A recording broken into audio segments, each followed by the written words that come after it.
Against the Web, Chapter 1, Meet the New Right, the Intellectual Dark Web, and Capital's Contradictions. Everyone is preoccupied by how the online world is shaping politics. The left and many liberals have been deeply concerned with the right's fluency on platforms ranging from YouTube to Instagram to Twitter, and their ability to use these platforms to push their messages and create an overall political narrative. With authoritarian right-wing governments holding power from the United States to Brazil and Hungary to India, the need to understand and overcome these forces is urgent. This book focuses on the intellectual dark web, IDW, a group exercise in collective self-branding that may already be by the wayside. However, the tactics, ideologies, and arguments used by this group remain relevant for understanding the broader centre-right and right-wing ecosystem, and the absolutely necessary changes that the left must make to tell its own more appealing and dynamic story. The IDW is a group of men that Bari Weiss introduced to the world in a 2018 New York Times profile titled Meet the Renegades of the Intellectual Dark Web. According to Weiss, the IDW was a group of maverick intellectuals who, feeling locked out by a relatively new and culturally dominant political correctness, came together to speak truth to the power of the liberal consensus.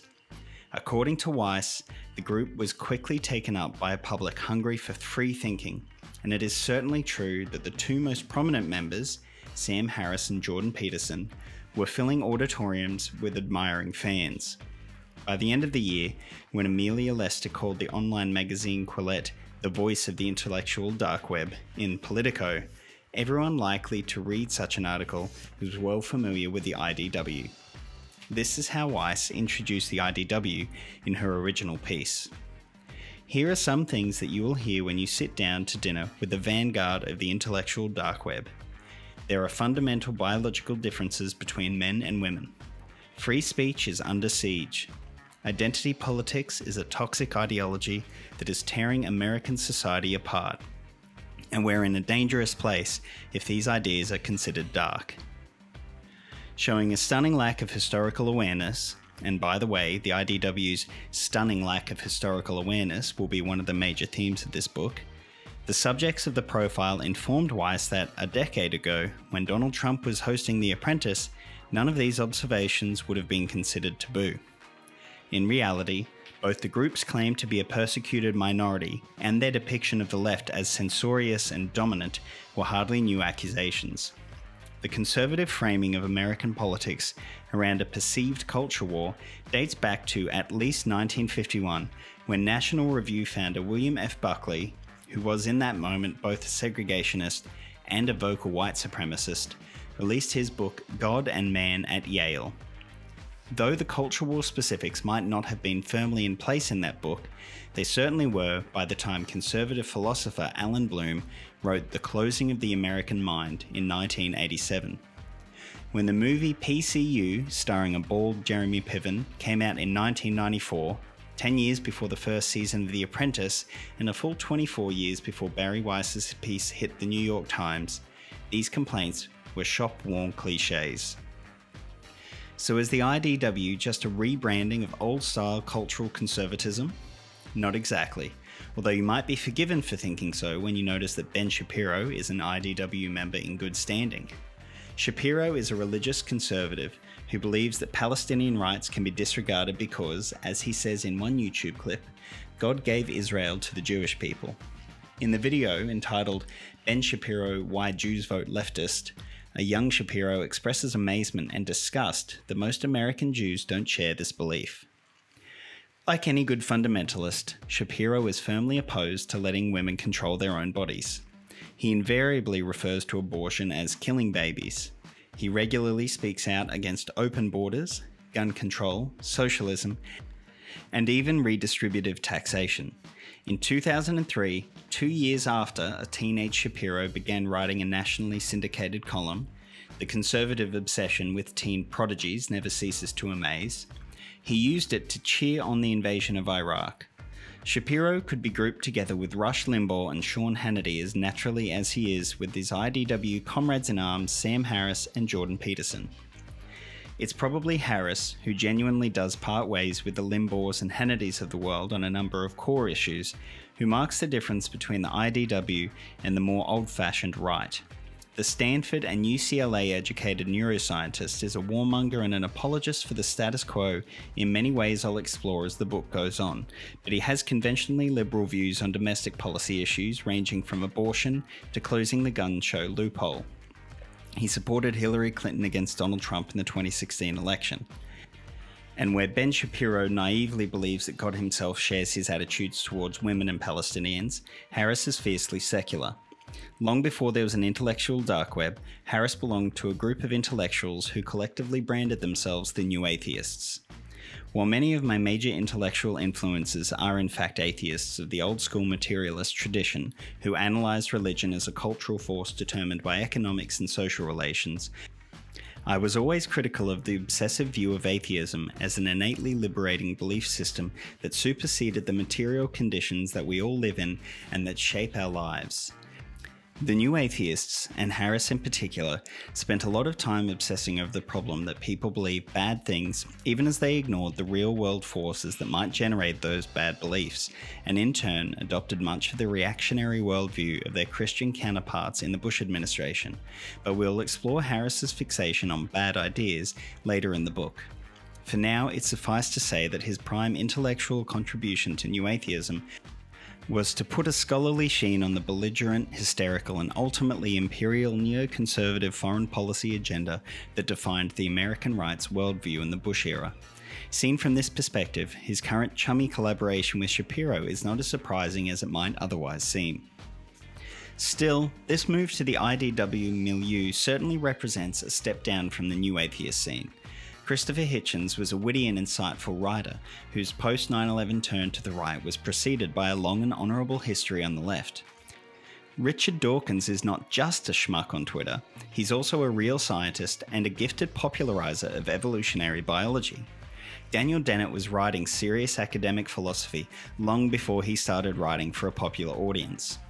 Compare Hitchens, Dawkins and Dennett to Harris's new club, which includes failed stand-up comic Dave Rubin as a charter member. In the original New York Times piece, Weiss credulously quotes Rubin when he called himself and the rest of the IDW just a crew of people trying to have the kind of important conversations that the mainstream won't.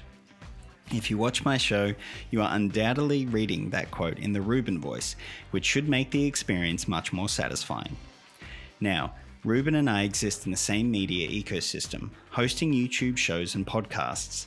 In fairness, his show has a larger audience than mine, while my show is the infinitely superior program. I'm the host of TMBS, The Michael Brooks Show, and the co-host of The Majority Report, which is part of the TYT, The Young Turks network, as was Rubin's show until he dramatically left the left in 2015.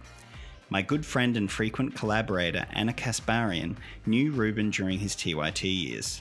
The way she tells it, he left the left at least as much as a cynical career move as a genuine ideological shift. I believe her. Even if you think his turn toward classical liberalism, read half-baked libertarianism, was completely sincere though, here's what anyone who watches his show can confirm for themselves. Dave Rubin doesn't belong in the intellectual anything. He's dumb as a rock. He might as well be a rock, to judge by how little he bothers challenging the right-wing guests he has important conversations with on his show. He talks a lot about having high-level conversations about ideas, but in practice he stares blankly into space while a parade of crackpots and crypto and not-so-crypto fascists make ridiculous assertions. His idea of having important conversations certainly doesn't include talking to anyone who would seriously challenge him. He's been dodging debate challenges from the Majority Report's Sam Seder for years. To get a sense of why he's so afraid of Seder, check out how he did in what was supposed to be a friendly chat with an ideological ally, the amiable and IDW-aligned Joe Rogan. On episode 1131 of the Joe Rogan Experience, Rubin rants about the evils of government regulation.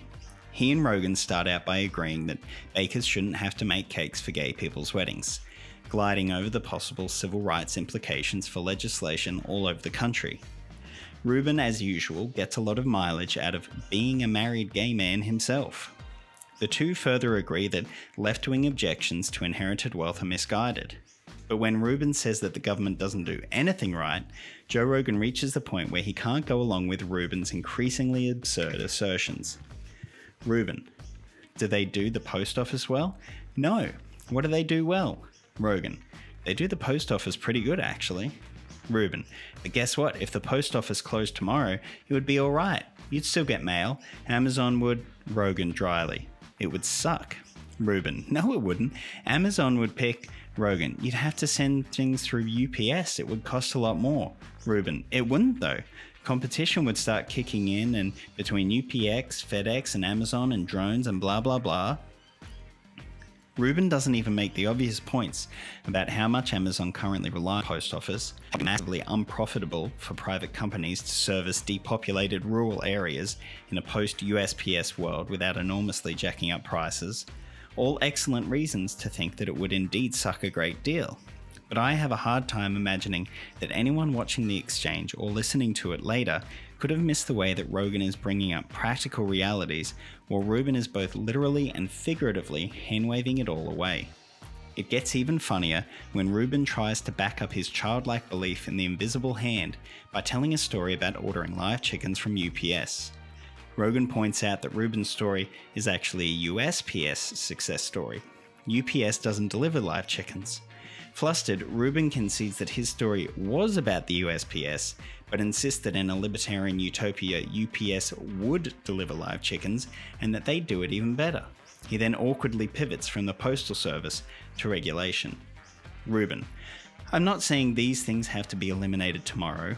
I'm not even really calling for them to be eliminated, but just generally, what problem would you... Everything you're building here right now, do you want the government to tell you how to do all these things? And all the regulations that you gotta have your electric wire like this? And Rogan, slowly: regulations like that for construction are important though. You gotta make sure that people don't do stupid shit, that you don't have power lines near a water line. And Reuben: but I would put most of that on the builders though. They want to build things that are good. Rogan, after making incredulous noises: that's not true. People cut corners all the time. You have to have regulation when it comes to construction methods, or people are going to get fucked. Reuben: they cut corners when there are regulations anyway. Rogan, patiently: they do, but they would do a lot more if there weren't regulations. You go to third world countries and look at construction methods, they're fucking dangerous. That's why schools collapse on kids. At this point, Reuben backs off again, retreating to an even vaguer version of some undefined libertarian claim about regulation. A claim that he says he likes intellectually, whatever that means. I strongly suspect that it's his way of acknowledging that it's impractical bullshit. Reuben will appear from time to time in this book either as an illustration of the bankruptcy of some of the IDW's ideas or as comic relief. But we shouldn't get too fixated on him. In this case, to be fair to Reuben, he's making exactly the same argument that Milton Friedman made for decades. In both the smart and dumb Reuben versions, the claims are equally untenable.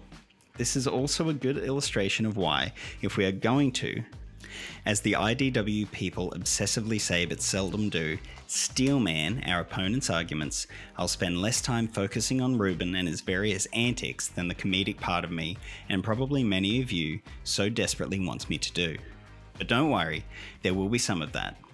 The centrality of Reuben to the IDW's project undermines its claims to analytic rigour and a culture of intellectual introspection, which is probably why the IDW-aligned website Quillette has spent so much time lately isolating Reuben and his silly show. Reuben has taken this about as well as you'd think. It would be easy to spend the book mocking the idiocy of people like Dave Rubin, which admittedly is a core brand proposition for me, and ripping into the hypocrisy of guys like Jordan Peterson, who talk as if they're being persecuted by the all-powerful intolerant left, while they hold down a tenured position at a prestigious university, Peterson, host a super popular podcast, Harris, write best-selling books, Peterson, Harris, Shapiro, and receive loving profiles in mainstream media outlets, all of them. And don't get me wrong, I will do some of that, but I'm primarily interested in a broader and more important project. For one thing, I want to understand not just what the IDW has in common with previous groups of reactionaries, but what's new and different about it, since even after the intellectual dark web withers away, the new right will continue in the same vein. It will, for instance, continue to hide its conservatism.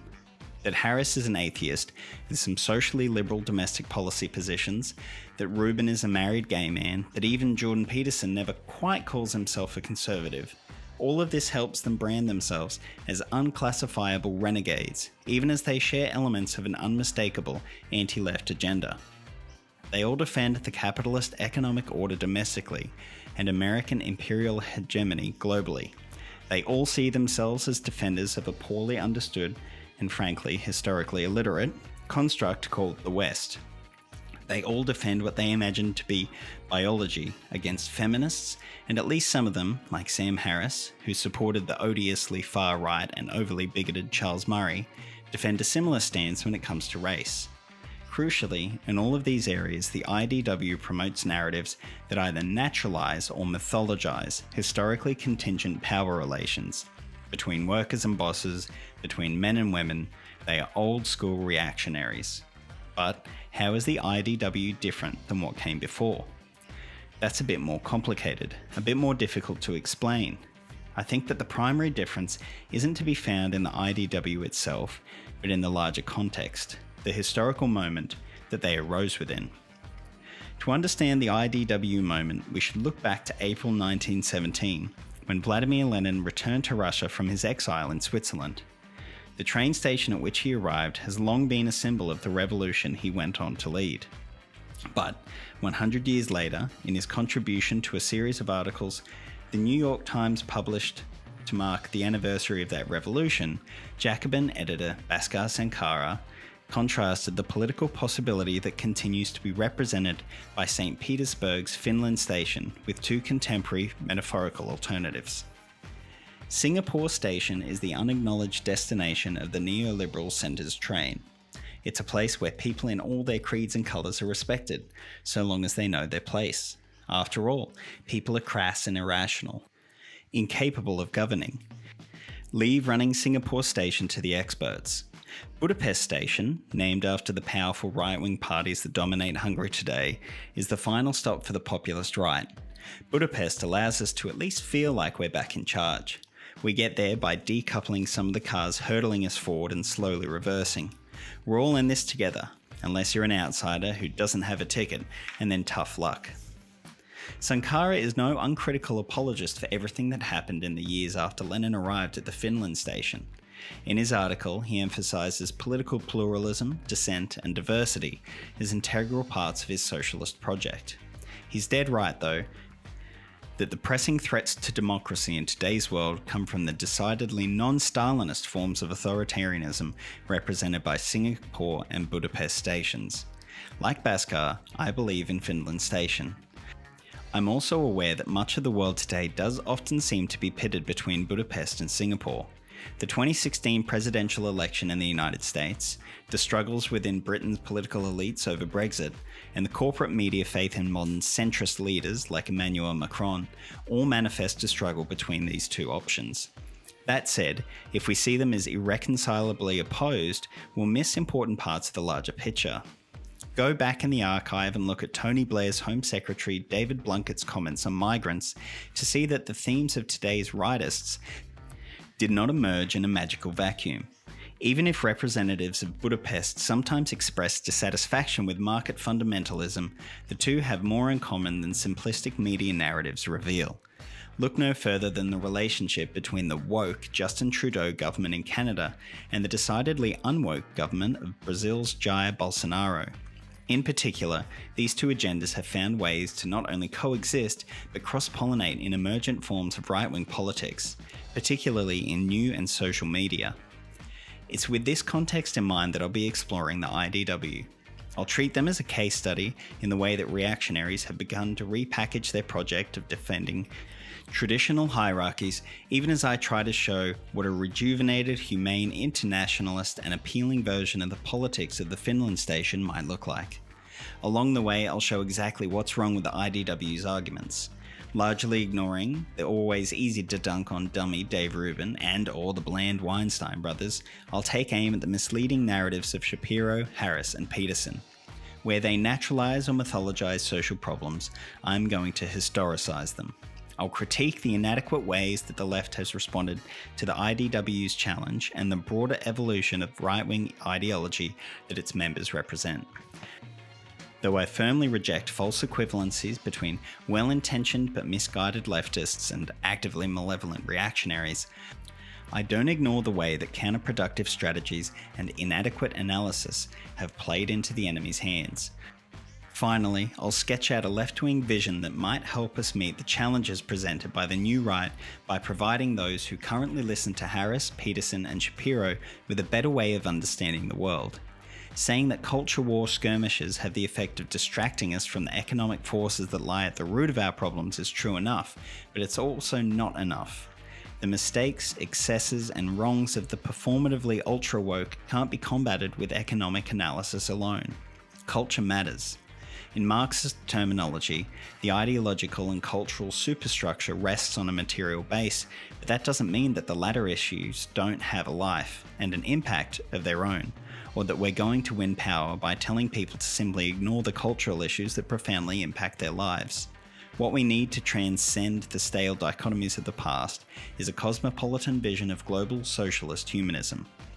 In writing this book, I took particular inspiration from the Nobel Prize-winning economist Amartya Sen, who, in response to the usual Eurocentric claim that the tradition that produced human rights flowed from Greece through Rome, through Europe to America, countered that rather than a story of cultural continuity, the struggle for human dignity has always been fragmented, multicultural, and global. The West's history is hardly an unbroken chain of progress towards social equality. Instead of inaccurately particularizing the concepts of rights and justice as Western, we should understand that the fight for social equality and justice has arisen, in various forms, in a variety of cultures from ancient to modern times. While Jordan Peterson talks about the West as having discovered individual rights in a way that's so ahistorical that to listen to him you'd think that the UN Declaration of Human Rights was extracted from a speech Achilles gave at the end of the Iliad, the cynical promoters of Asian values are the other side of the same coin, putting a minus where the Petersons of the world put a plus. Leaders in Singapore and Malaysia have argued that their disregard for individual liberal protections that any socialist must defend, of assembly and free speech and dissent is grounded in Confucian group norms. Sen elegantly and amply demonstrates that there are Asian, African and Islamic arguments for open societies and free debate. Both the European chauvinists' narrow and bigoted claim that West is the best, and the despotic case for Asian values should be rejected, not because of some moralistic taboo, but because the historical narrative underlying both arguments is a patchwork of nonsense. Similarly, we should reject both the Shapiro-Peterson defense of traditional hierarchies and the misguided attempts of the ultra-woke to improve society by scolding people for holding imperfect ideas in their heads, or for having senses of humour. Wittingly or unwittingly, ultra-woke scolds feed a project of endless fragmentation and standpoint epistemology that, if relied on as a strategy for action, destroys any possibility for collective liberatory endeavour. At the same time, we need a path forward that rejects empirically baseless racial essentialism while avoiding the descent into tone-deaf economic reductionism. This is the only way we will move toward an equitable, compassionate and truly global socialist future. The following framework and synthesis, which borrows from Marx, Fatima Manisa, Cornel West, Adolph Reed, Bill Fletcher Jr., Mircea Baradaran, and many others, begins by grounding the critique of the IDW, the right, and capitalism in material conditions, as understanding these realities is essential to the success of any left project. It then elucidates a liberatory and internationalist project that has broad cultural appeal and is rooted in an ethos of openness and dynamism, not puritanical moralism. The Cape Verdean theorist and revolutionary Amilcar Cabral noted that imperialism and colonialism pushed its subjects outside of history, and that the purpose of anti-colonialism was to return the history-making process to colonized peoples. This book is best understood as an act of historicising that integrates an international socialist project to both counter the right's fixation on pop science, hierarchy and mythology and, ultimately, to build a better world. However, only a bit more than a year into this joint project, there are already significant fissures inside this aggrieved band of renegades. The two leading lights of the IDW, along with Ben Shapiro and the Weinstein brothers, have left their mark on pop intellectual culture in the United States and Europe. The way they combined and repackaged the agendas of Budapest and Singapore isn't going anywhere. The group's devotion to affirming capitalism when its legitimacy is under threat, its shared obsession with campus and social media controversies, as we'll see they manage to get such controversies wrong even when they're right, and their intense interest in IQ and other innate justifications for systemic inequalities is the defining feature of the right-wing project historically and in our specific moment. If you've made it to the end of this chapter, I want to thank you very much. I think that Michael Brooks' Against the Web is a fantastic book. And as I was trying to explain its core concepts to people, I realized that I should just record some readings so that this wonderful, wonderful book and that notion of historicizing inequalities in power dynamics can get to as many people as possible. In the description, there's a link to purchase this book. I would absolutely recommend that everybody get the book and share it as widely as possible. It is absolutely wonderful. I want to give a great big thank you to my patrons. In Puppy Preschool, we have Ben Davis. My guard doggo is Tristan Hennessy. And A. Zeitlow, Jackson Orville, and Dangwin are all very good boys. If you're interested in supporting what we're doing here, you can head to patreon.com/onlydogontheleft and check out what we offer. Thanks very much.